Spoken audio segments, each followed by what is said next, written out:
So I was pretty skeptical of Pete Buttigieg going on Andrew Schultz's show. However, I think it has actually been a resounding success, and I want to talk about why and what the Democrats can learn from it.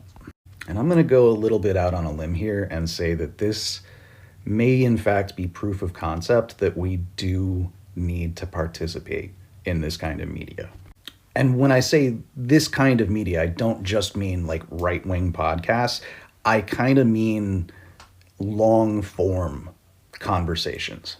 I think this is actually a critical piece of what Democrats have been doing wrong.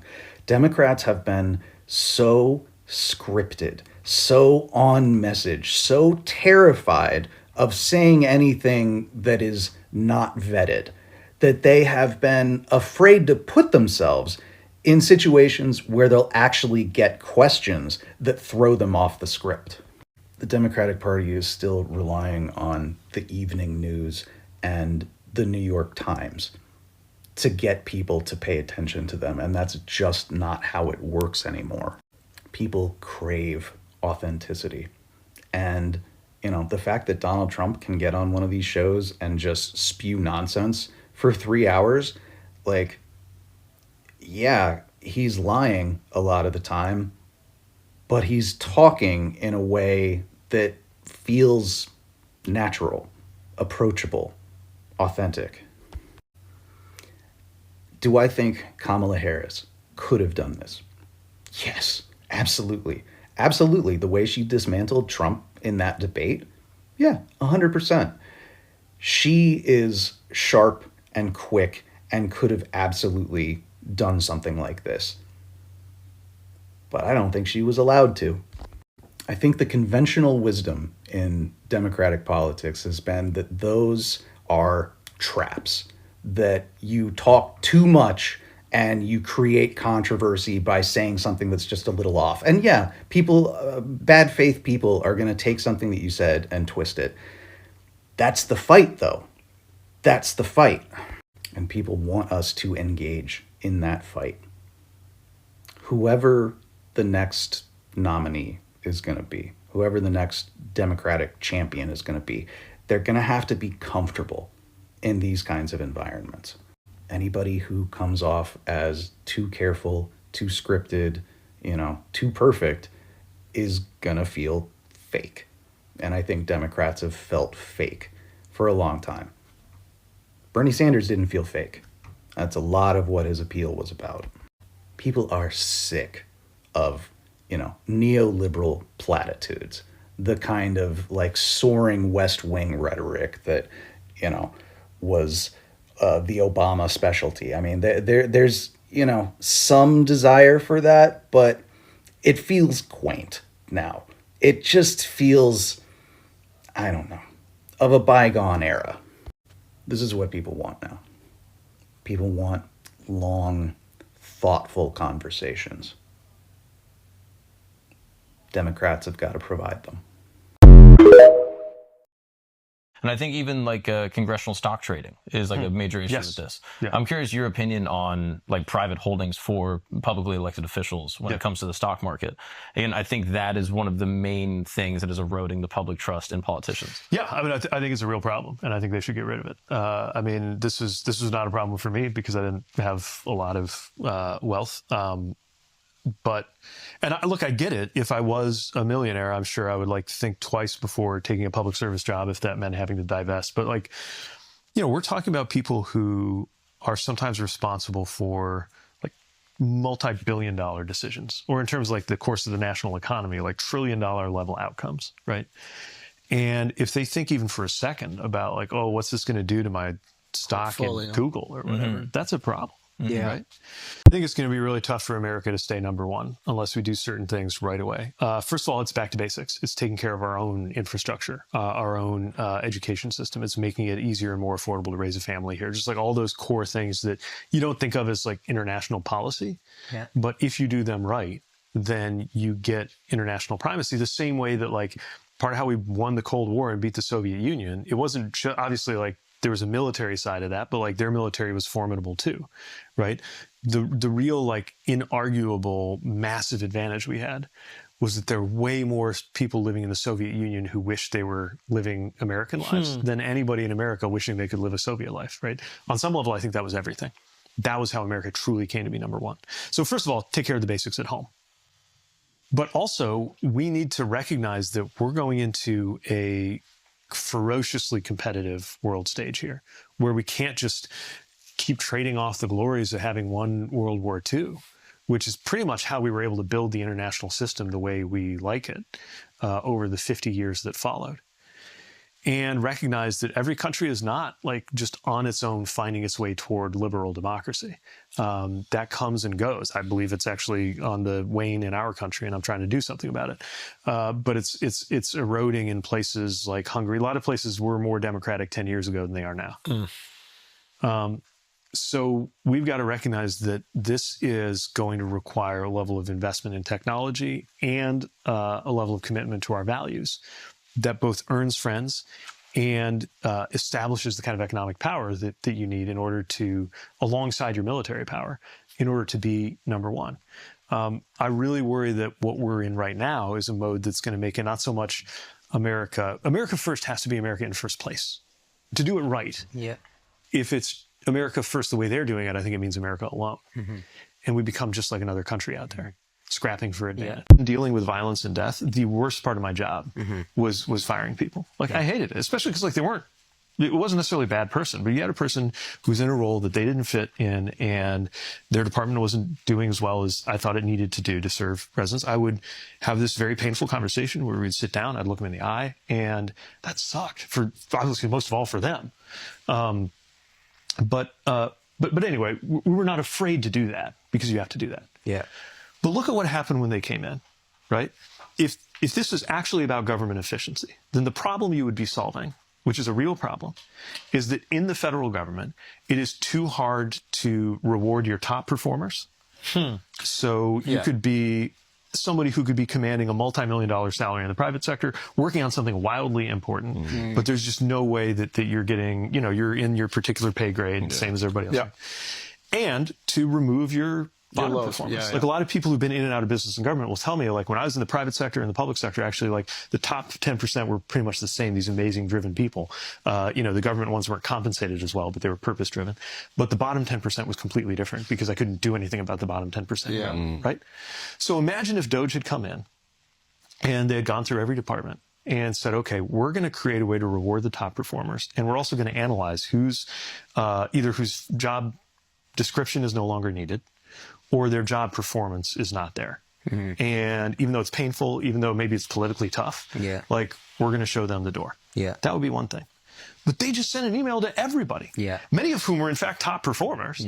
Like some of the people they fired who got caught up in this thing, people got fired just based on whether you were in a category called probationary employee. But to be clear, probationary isn't like you fucked up and you're on probation. You could start. You could actually be because you were promoted. You could be a 7-year veteran at the FAA, or maybe you'd been there as a contractor, but you were so good that the FAA said, we want to hire you now as a government employee. And even though it might have been a little pay cut, you went for it.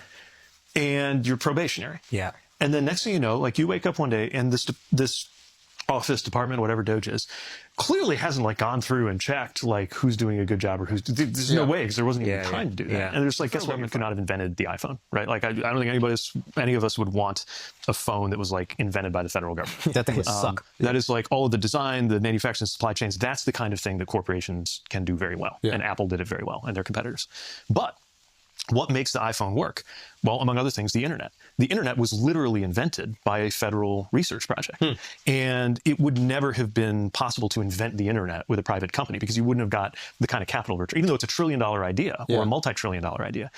Companies can do multi-billion dollar ideas, but $1 trillion idea, like inventing the internet, that requires basic research. And that's the kind of thing the government's supposed to do, among many other things. It requires basic research? What does that mean? Yeah, by basic research, I mean things that are so fundamental that you actually don't know for 50 or 100 years if they're going to have a return. return. They might never work out. Oh, right? Yeah. You can't look at it as this thing is going to be profitable. It has to be So it's different benevolent from endeavor for society. Yeah, it's different from research on like a pharmaceutical company researches a new medication, expecting that there's going to be a return in the next 10, 20 years. Right, at least kind of within the kind of profit horizon. But public parks is another version of this and stuff like that. Yeah, you can't privatize the public park. Right. This is the whole idea of public goods. Right? This is why we have governments, why we collect taxes. God, we're turning into such libs already, dude.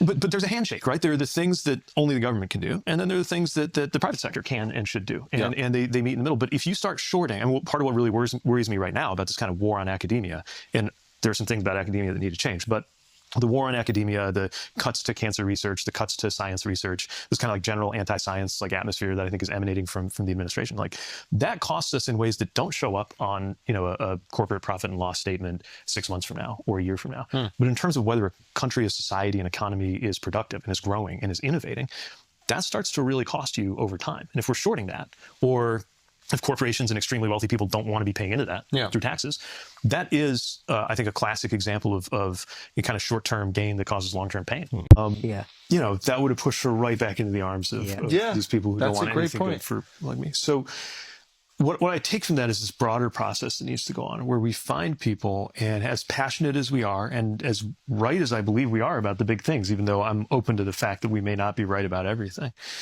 we're not telling people that they are bigoted or racist or whatever, because they don't already start out in the same place that we are. Right? There has to be that process of kind of inviting people to look at things the way we look at things, versus commanding them to. And I think that is something that in the culture of my party has been especially challenging in the last 10 or 20 years. But that we need to work through, because again, politics is about persuasion. It's about finding people where they are. It's about how they feel about themselves. I think there is a desire for belonging that is not just something liberals care about. I actually think the loss of belonging that happens in a town like where I grew up, when you lose your auto job and the workforce development agency comes along and says, good news, I found a job that you can get qualified for based on your education, and it pays just as much, and you're going to be a nursing assistant. And maybe that's a perfectly good job, obviously, but if the last 20 years of your life have been about not just the way you make your money, but the way you see where you fit in the world, is about what you know how to do in a machine shop. And some well-intentioned person with a clipboard is telling you, guess what, now you get to be a nursing assistant. That is not finding people where they are. That's not because something has happened to their sense of belonging. And, we really care about belonging, maybe to a fault, but we try to make sure that there's room for everybody at the table in society and in different processes and in our politics. But if we really take that seriously, if we really live up to that, that means recognizing that some crises around belonging are a big part of why some people, many of whom voted for the other guy this last time, are really prepared to just burn the house down. And think that's no worse than any of the other things that could happen. It was called a surprise adoption scenario. So we literally I was at work, I was traveling, we got a phone call, Chasten called me, and the next day we were in a rural Midwestern hospital holding him in our arms, and they were 1 day old. It was like that. From normal life to and by the way, it's twins. Which was amazing. You didn't know it was twins before. We were just on a list. We said that we were willing to adopt, or we wanted to adopt. We said that we wanted to adopt without regard for race. By the way, anybody who says race is not a thing in this country should experience an adoption process where there are literally different lists. If you say that you want a white kid only, versus if you say that doesn't matter. Literally a different list. What is that? What do you mean by that? The list for white kid only is longer. And not only that, there was actually a discount, or you didn't have to pay a deposit on the fee. Discount. This is how it works. Yeah. I couldn't believe it. So we didn't know anything about the racial identity of the kids until they started to look mixed race, which they are. And like contending with like the hair thing is already like a thing, and like lots of advice, especially from like black parents who like see stuff on Instagram, or they're like, let me tell you how to do it. Like a lot of advice. And like to begin with, like the idea of being a girl dad and dealing with girl hair was pretty intimidating. Like my hair is like very simple and straightforward. Obviously, I'm a low maintenance kind of guy. And like starting to learn about like all the different products that are involved. Him too. Like we have like a whole sequence with you know, a conditioner and then a scent. This is probably gonna make me sound like a sad little lib boy, but I just finished the Pete Buttigieg and Andrew Schulz podcast, and there were a few times where I started to tear up, like for real, like just the way and that Pete Buttigieg was talking about the things that he wants for this country and the kind of passion that he had in his voice, and how he seemed so sincere. And then hearing the guys that he's talking to who we view as just like the I don't know how to say it without sounding mean, but just these like surface level MAGA people.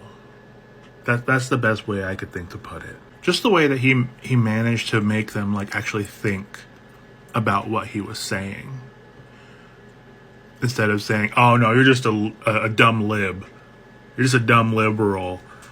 You don't know what you're talking about."